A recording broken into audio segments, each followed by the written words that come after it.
Being affected by musicians' vocal dystonia is difficult, especially difficult on musicians' psychological state.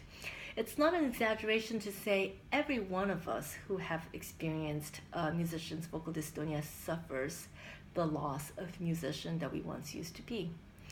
I particularly was very challenged, emotionally challenged by the condition, especially in the early days. And eventually, what had made me start seeing the real problem behind the symptom was my willingness to accept the condition without fighting or ignoring it, which led me to focus actually on the symptoms as messages from my body and my mind. And I would love to talk about this subject and the technicalities of retraining some other time. But today I would like to talk about grieving the loss of musician that we used to be and how accepting the condition was the first big step that I took towards experiencing positive changes. So the the so-called 5 stages of grief perfectly narrates how I eventually came in terms with focal dystonia and how I accepted the condition.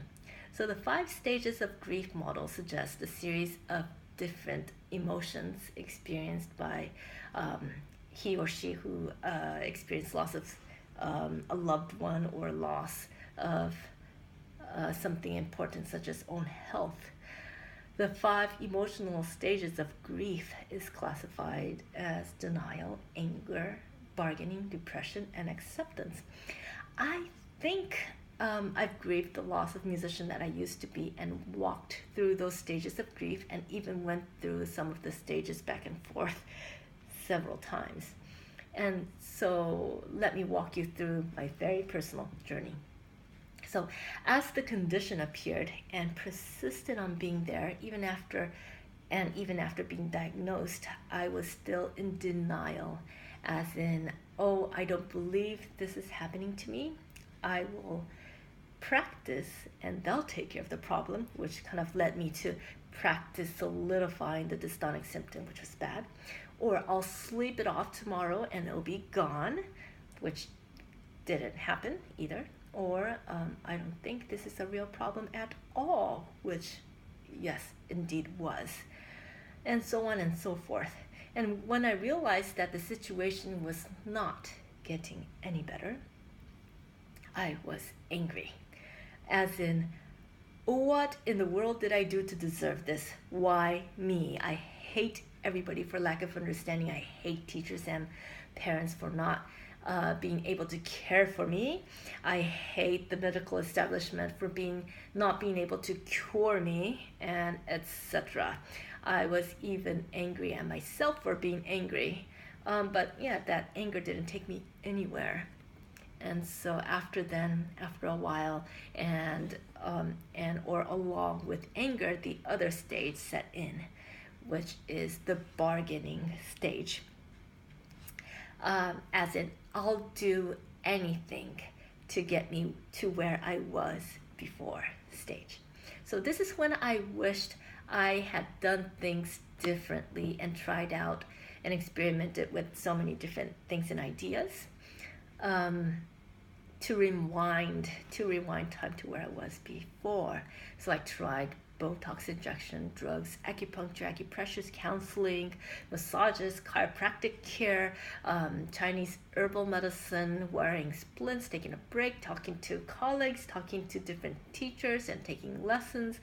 And I must admit, looking back, they were all so insightful in their own ways, and later I connected all the dots. But back then, nothing seemed to be working. As I was trying to cling on to the idea that I had to get back to where I was before. And I really, really wished I could just erase things, and I could just get back to where I was, which of course didn't happen. So I felt so depressed and hopeless, which sums up the next stage, of course, is depression. This is the dark stage, and we've all been there. As in, this is hopeless. I'm never getting better. Things were so great before. I am so useless if I cannot play the piano. and the whole self-identity was crushed and destroyed, and it was completely lost. And I felt so miserable and so sorry for myself.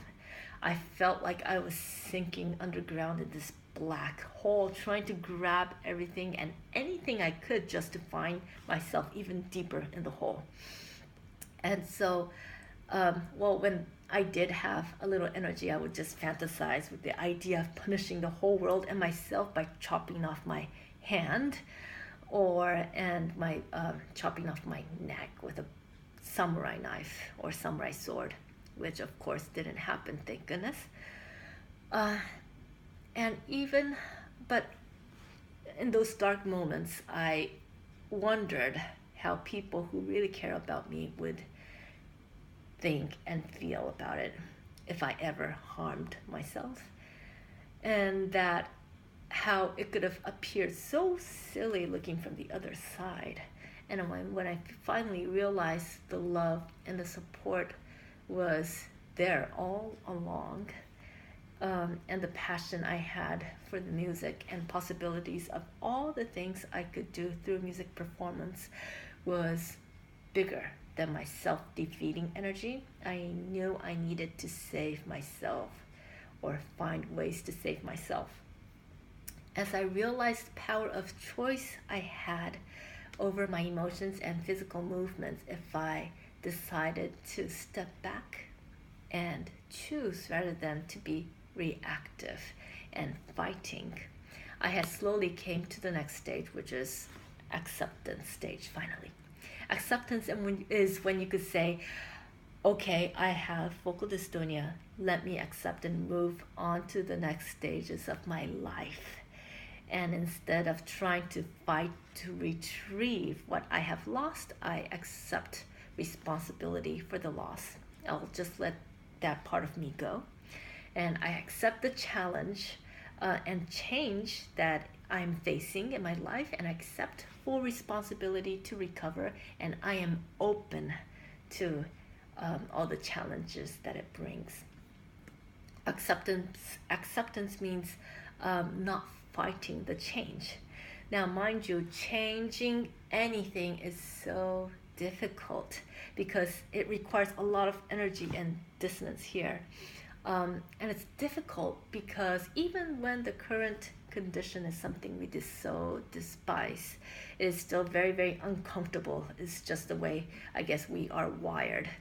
And I started noticing that I could change the way my body reacted and even choose to emotionally react differently if I really wanted to take a close look and interrupt automatic response at crucial micro moments throughout the whole day, and also be aware of the choice I have, and also be aware of what I have been choosing not to be aware of. So there always seems to be power within us to, instead of reacting to things, automatically step back and make that small decision and to make different choices and decisions. Acceptance had made me not fight or ignore the condition, but to really see the symptoms objectively instead of feeling powerless. After all, there must be a reason why our body is reacting this way, and we just have to give in and listen to what it has to say and make our body our ally instead of our enemy. My takeaway from going through the stages was learning how to let go of the perception of how glorious the path seemed to be. So, focal dystonia was not a mistake. Our body is just so clever to let us know how to move on. And negative emotion and so-called unwanted tension is probably a feedback from our body to guide us the direction to be better aware of who we really are, where we came from, and where we are going. Now, you might be thinking, so how does that change anything to our physiology and to my symptoms? Well, remember in the other video and post how I've talked about how the data that we have stored on how we've always done things before had led you to having focal dystonia for one reason or the other. So as long as you want things to be the way it always used to be before, as represented in the first four emotional stage, which is the denial, anger, bargaining, and depression stage, you still are defaulted. Your default is to use the old pathway, which had led you to having focal dystonia. Accepting the current condition and embracing the change and challenges gave me the strength to start choosing a non-default pathway, which is not the focal dystonia way, and I have eventually remembered how to play the instrument. Metaphorically speaking, looking back, I lost the musician that I used to be before the onset of focal dystonia, but the moment that I had let go, I had rebirthed a better version of that inspired musician within myself. So I welcome anybody who is struggling to embrace this journey of rebirth, and I guess you will thank yourself later. So good luck to you all. Thank you for watching, and please leave me comments or questions. Thanks.